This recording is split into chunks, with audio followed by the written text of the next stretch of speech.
The Odyssey, Chapter 7. Ithaca at last. As soon as Odysseus had finished his tale, he fell fast asleep right there on the throne room floor. The king ordered his guards to take poor Odysseus home at once. Still fast asleep, Odysseus was carried on board a ship. When he awoke, he was on the shore of a land he thought he recognized. With tears in his eyes, he realized, "It's Ithaca!" He kissed the ground with joy. At that moment, a tall, beautiful woman appeared. She was wearing a breastplate that glinted in the dawn light and had a shining helmet upon her head. It was Athena, goddess of wisdom. She had been watching over Odysseus all this time. "Welcome home at long last," said the goddess. "But before you can claim your kingdom, you have one last job to do, and you must do it in disguise." With a sweeping wave of her hand, she transformed Odysseus into a ragged old beggar. Odysseus gazed at his newly wrinkled hands in shock, but he still had his wits about him. "What's the job?" he asked. "I'll do whatever you want." "While you've been away, your house has been full of scoundrels," said Athena. "They've been eating your food and making your family's life a misery. You must defeat them before you claim your wife.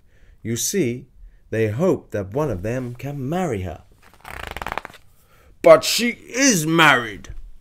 cried Odysseus. "To me!" "You've been gone a long time. Penelope's suitors think you're dead," said Athena. "But I can help you get rid of them. Go and rest in the cottage on the hill. It belongs to Eumaeus the shepherd. He's always been loyal to you."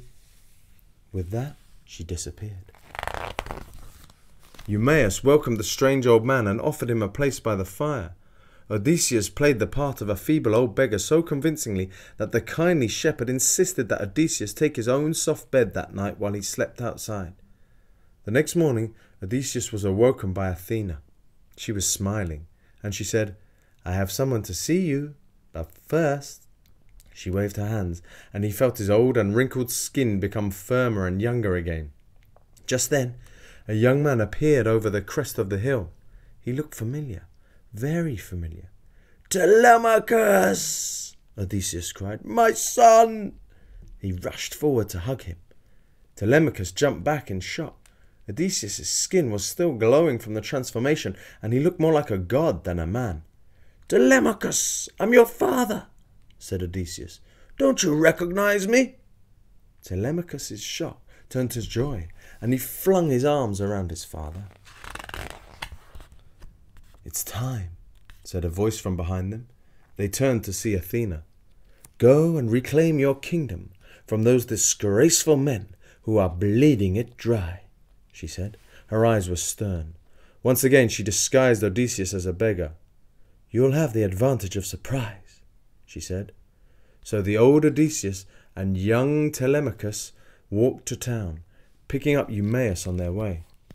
As they drew close to the city walls, a dog bounded up to Odysseus, an ancient thing, all matted hair and creaky limbs. It was Odysseus' own dog that he'd left behind as a puppy.